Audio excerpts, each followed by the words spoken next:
this is Nathan from Gadget Coach, and here we're going to unbox the Kogan 30-inch widescreen professional monitor with a high resolution of 2560x1600 and multiple inputs.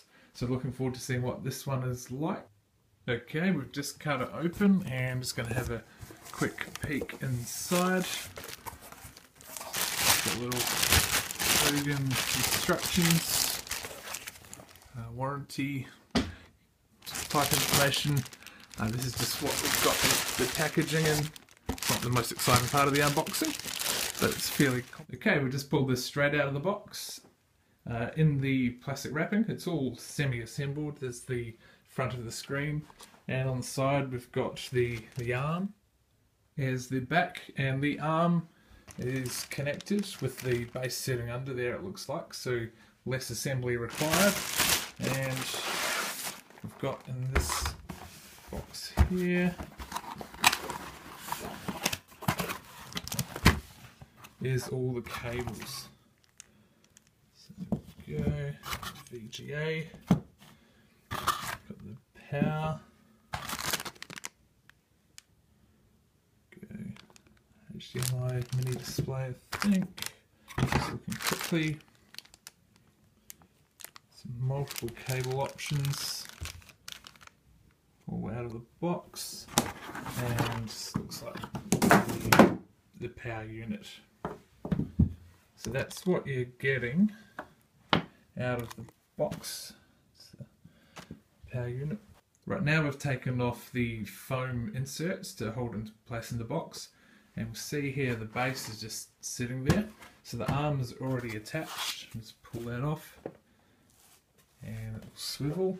And the connections we have.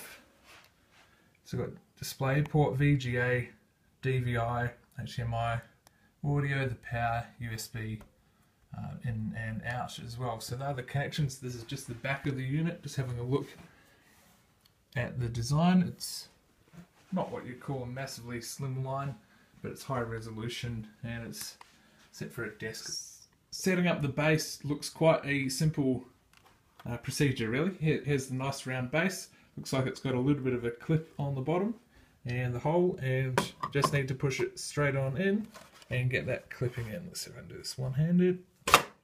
There we go. Here we're just rotating. It's nice and firm, kind of clicks into place on the vertical, and grab the screen.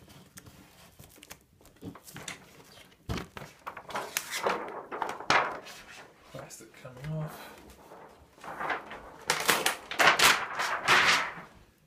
And there we have the screen. Very little assembly required. I'll just pull out so you can see.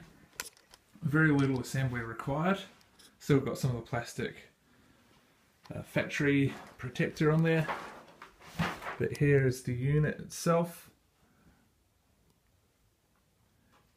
The arm right down to the base, all freestanding, and I'll just stick the camera down just a little bit to show you. So you can control the angle very easily, the tilt, and rotate. Or you can move the base. The base is actually moving on my table, but you just rotate the base, angle, and height as well. So very flexible, and that actually moved very easily. Camera's bumped on its tripod, but the height moves very easily up and down. It's quite light. It must be gas. Just looking at the buttons for controls, standard screen functions, auto, left, right, up and down, and power. The buttons are actually based on the bottom of the screen. You can just see them when you zoom out. If I move the screen around, we'll just get a look at them underneath, just lined up there. So they're fairly discreet, but you just got to reach under the screen to get access to those. So that's probably, I can just touch it with the tip of my finger.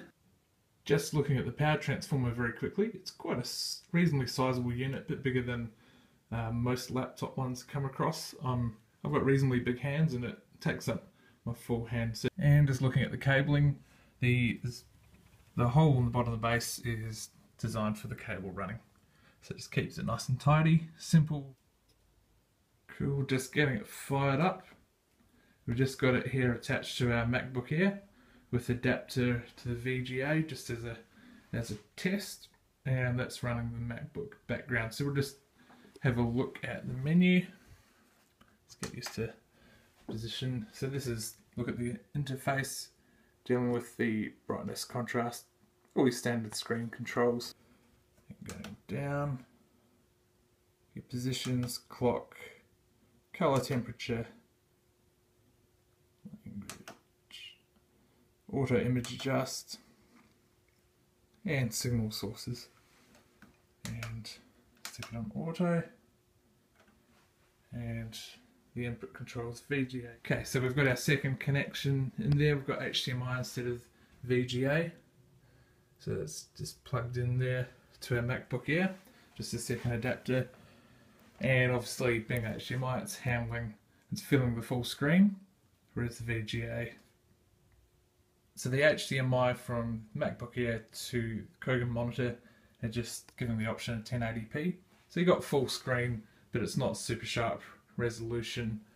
Cool, now we're running the factory display port cable that came with the Kogan, running directly into the laptop, so not DisplayPort to HDMI. Now running the monitor at the Optimum 2560x1600.